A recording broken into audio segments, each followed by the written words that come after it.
Hi, I'm Our True History.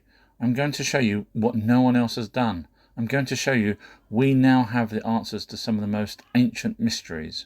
In this episode, we will look at Atlantis, the Bible copied the ancient Anunnaki texts, and Adam and Eve and Lilith. Atlantis, the mystery that some people will tell you where the sunken island really is, only to find the other researchers don't actually know. They will say things like the Eye of the Sahara, but of course, there's not a city there, it's not been sunk, and there's no evidence of a city ever being there. And it's too far from where Plato says, and so on. But what if one researcher, me, has found it? I have already released this video on where Atlantis was and who made it. So far, no one has told me I'm wrong or given me evidence to prove my evidence is wrong. We can't trust Plato's version because so many of his claims are easily debunked, such as Atlantis being 150 miles away from Athens, when Athens wasn't even around for another 8,000 years. Same for the name of the Pillars of Hercules. He didn't arrive until 8,000 years later. But we can say a few things ring true. 1. City built in circles. We know the Anunnaki did this. 2. It was sunk. Emerald tablets of Thoth agree with this. 3. Some of the people from Atlantis went to Egypt. Emerald tablets of Thoth also agree with this. They are the only things we can say for sure. Everything else is made up as a huge story, as I've proven in my previous videos. So, where do I think Atlantis is? I believe it is here. The reasons why are: number 1, the name Heraclean was given to the sunken city because divers found one tablet with that name on. They found other tablets with that name on, but because Heraclean was mentioned in another tablet found in Egypt, they assumed it was that city. Number 2, researchers have agreed it was a city that sank, and that they say that 64 ships sank at the same time. Number 3, the majority of it was sunk. Researchers state the hard clay turned rapidly into liquid and the buildings collapsed into the water. This would match with Thoth's account in the Emerald Tablets of Thoth. Ships, however, would not have sank if it was just the clay that went soft. Something attacked the ships. Number 4, the ancient Sumerian texts that have been translated talk about a pyramid war around 8,000 to 9,000 years ago, where Inanna went around in her chariot destroying cities from above. Number 5, all of the Anunnaki who were there at the time all stayed local to Mesopotamia and Egypt. None of them were at that time in South Africa or anywhere else. Number 6, the Anunnaki built their cities in circles, and there is no record of any other advanced race on the planet ever other than the Anunnaki. Divers found walls in circles. The actual words are: the city extended all around the temple, and a network of canals in and around the city must have given it a lake-dwelling appearance. Number 7, Ningazida, who was the Anunnaki that designed the pyramids, see Lost Book of Enki and Emerald Tablets of Thoth, built Atlantis, and being the master builder he was, Atlantis would have been more sophisticated than the other cities. Ningazida, Thoth, was also warned off Atlantis before Iana attacked, trying to kill Marduk. He left and took his Anunnaki tech with him to Egypt. See the Emerald Tablets of Thoth. Number 9, Atlantis was within walking distance of Egypt, but at the time Marduk, who was also known as Ra, was the leader in Egypt. Number 10, divers found statues of Amun, who we know as Ra, who was Marduk as the Anunnaki. Why him and not any of the other gods or pharaohs from that dynasty? Number 11, the great temple at Thonos Heraclean was that of Kernushnu Thoth, as we call him. Number 12, Plato said that to get to Atlantis you need to go through the Pillars of Hercules. However, we know they were not called that 9,000 years ago, but where Plato is talking about is an actual place later named that. The place you would have to pass through to get to Heraclean. Number 13, over time, the remaining part of the city finally collapsed into the sea. Number 14, Heraclean is now actually informally known as Egypt's Atlantis. Let's have a look at a clip of this video. There is anything called the Anunnaki, because that is the whole premise of this. And the translations come down to those that from heaven came to earth. And here we have the first translation of the word Anunnaki. And this is not by Zecharia Sitchin. Everything that I'm showing you is not by Zecharia Sitchin, because otherwise it will be me talking about his work. So this one here is translations of the Epic of Gilgamesh, which is basically a series of tablets. And this was translated by Maureen Gallery Kovacs. And as you see there, the translation they've come up with is Anunnaki. And guess what they've called them? The Great Gods. Now that's not what they've called them, that's what's in the tablets. This is what's translated. Now, again, going back to the word Anunnaki, is there such a word that Zecharia Sitchin keeps waffling on about? There is. So this is the first one of many that I'm going to be showing you. So this is from, as I just mentioned there, the Epic of Gilgamesh. Here is another word where it says Anunnaki by a different translator, Samuel Noah Kramer. So again, not Zecharia Sitchin. How many times is the word Anunnaki in here? We'll just keep going. Anunnaki, Anunnaki, Anunnaki. So, if Zecharia Sitchin is wrong with the word Anunnaki, then everyone else is wrong. But I haven't finished yet. There's other translations from other people. Let's have a look here. Another translation there. So this one is from Myths. It's crazy because it's called Myths from Mesopotamia. However, the Bible copies from it. So how can it be myths? 2 million tablets that we found that we're aware of. Obviously, some factions hide certain tablets that we would love to see, but basically we're aware of 2 million tablets. And it's a myth. And yet the Bible copies from these, and I'll prove all that as we go. So this person done this in 1912, I believe, the translation. As you see, Anunnaki, Anunnaki, Anunnaki, all in this other person, not Zecharia Sitchin's translations, and it goes on. Another one here, the Babylonian legends of creation. So this is from the Babylonian text, not Sumerian text. That's why I say you have to. And this one's 1921 down the bottom there. That was translated by, I'm trying to find the person's name, but it's in the British Museum there. Does the British Museum hold something that has the word Anunnaki? Oh, there it is. Yep, there it is again.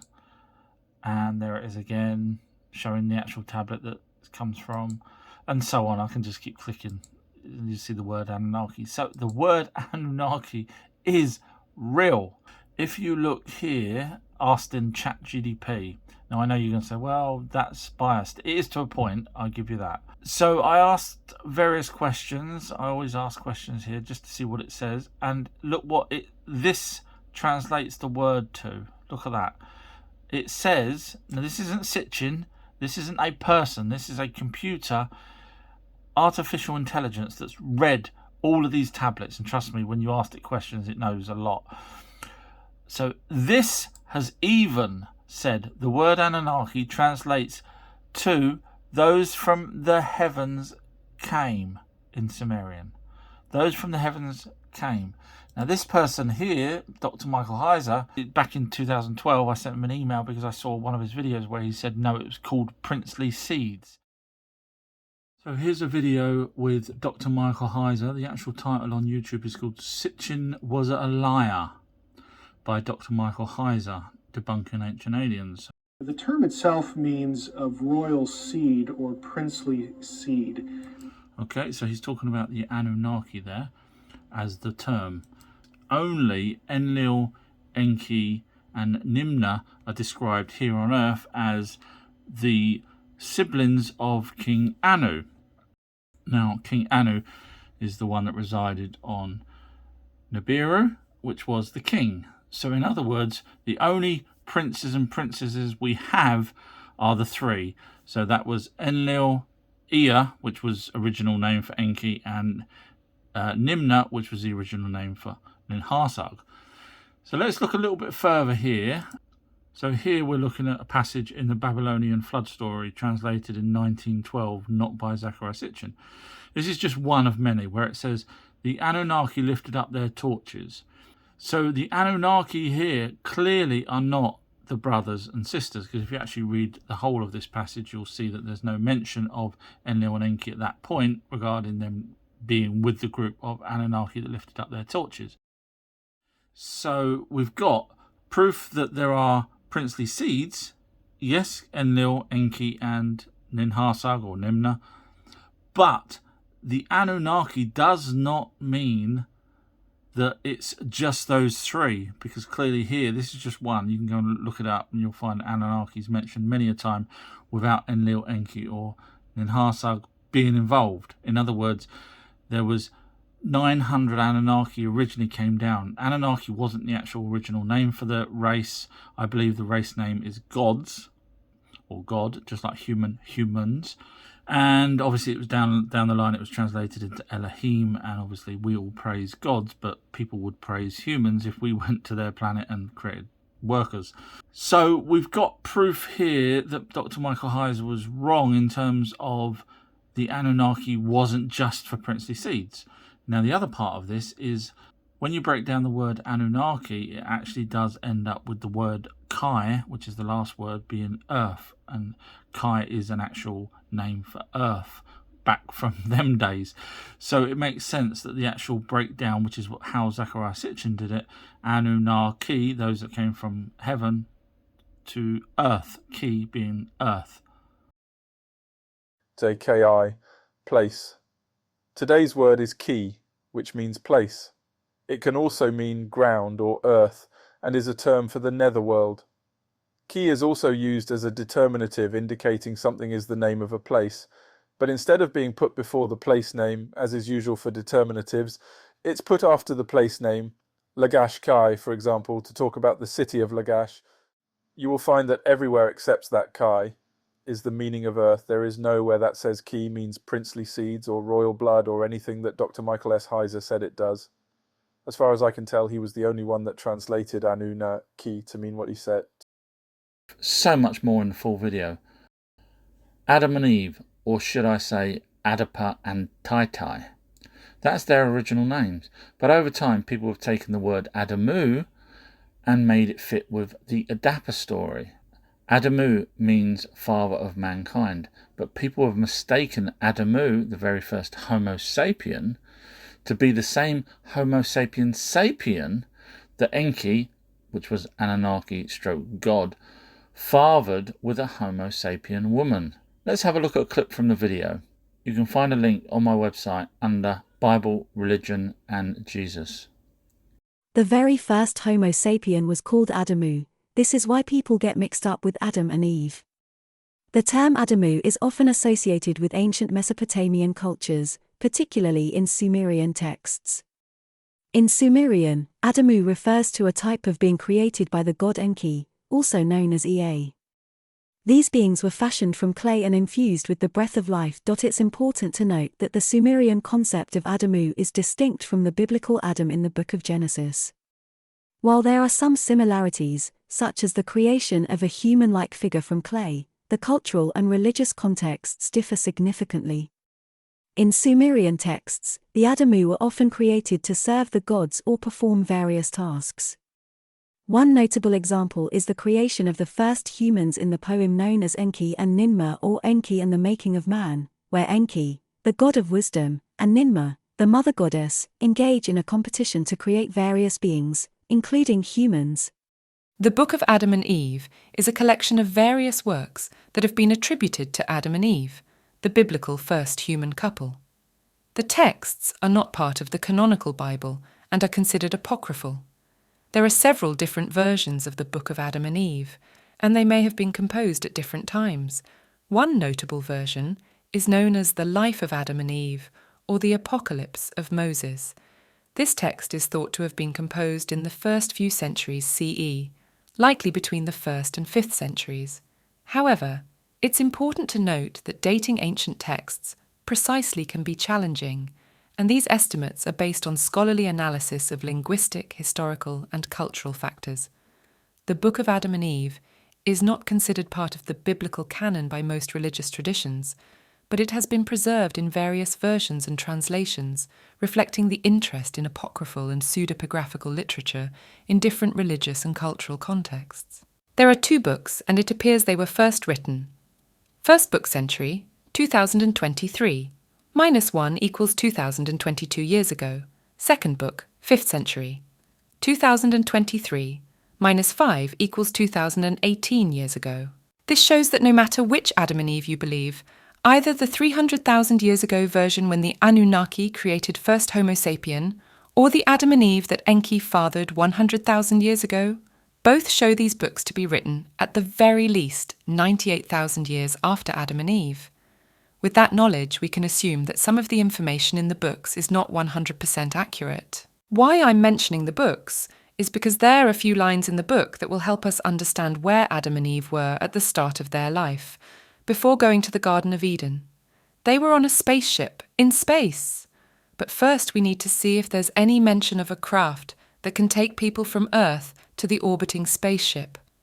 Erich von Däniken has wrote the book Chariots of the Gods, in which the chariots is the name for a flying craft. Let's look at a passage from the book of Adam and Eve.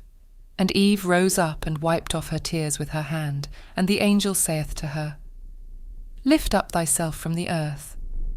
And she gazed steadfastly into heaven, and beheld a chariot of light borne by 4 bright eagles, and it were impossible for any man born of woman to tell the glory of them, or behold their face, and angels going before the chariot. And when they came to the place where your father Adam was, the chariot halted, and the seraphim. This is just one passage from one book about the word chariot. I'm sure you'll agree any chariot that goes to heaven and back must be a flying craft. Now what does it say about Adam and Eve? God is talking to Eve about Adam. But when he transgressed my commandment, I deprived him of that bright nature, and he became dark. And when he was in the heavens, in the realms of light, he knew nothing of darkness. But he transgressed, and I made him fall from the heaven onto the earth. And it was this darkness that came over him. And on you, O Adam, while in my garden and obedient to me, did that bright light rest also. We have proved heavens was really space, so Adam was in heaven, as it says, in the realms of light. If the garden was on a spaceship, like we would have on a long journey, then the light would always be on, which is what it said in the passage. Is there any other ancient texts that give the impression of a garden on a spaceship? The Book of Enoch mentions these passages. Chapter 6. Taken by angels. 1 angels took and brought me to a place in which those who were there were like flaming fire, and when they wished, they appeared as men. And they brought me to the place of darkness, and to a mountain the point of whose summit reached to heaven. Clearly taken and not walked with, and I proceeded and saw a place which burns day and night, where there are 7 mountains of magnificent stones. Remember, heaven is space. And he said unto me, This place is the prison of the angels, and here they will be imprisoned forever. This is about the messengers, Igigi, when they stole human women, as it says in the Bible. The sons of God took unto them the daughters of man. Some of the Igigi were punished. They were put in a prison. Later they were released. This next part is hugely important, probably the most important part of this whole Adam and Eve story. This defines the story and explains everything. And he answered, saying, This high mountain which thou hast seen, whose summit is like the throne of God, is his throne, where the Holy Great One, the Lord of glory, the eternal King, will sit when he shall come down to visit the earth with goodness. And as for this fragrant tree, no mortal is permitted to touch it till the great judgment, when he shall take vengeance on all, and bring to its consummation forever. It shall then be given to the righteous and holy. Its fruit shall be for food to the elect. It shall be transplanted to the holy place, to the temple of the Lord, the eternal King. I hope you understood the meaning of this. The tree was the elixir tree, the tree that keeps you young. The tree was on the spaceship. Enoch could see it. The film's called Garden of Eden, Adam and Eve. I hope you like these videos. There's plenty more on my website and there's more on YouTube. Thanks for watching.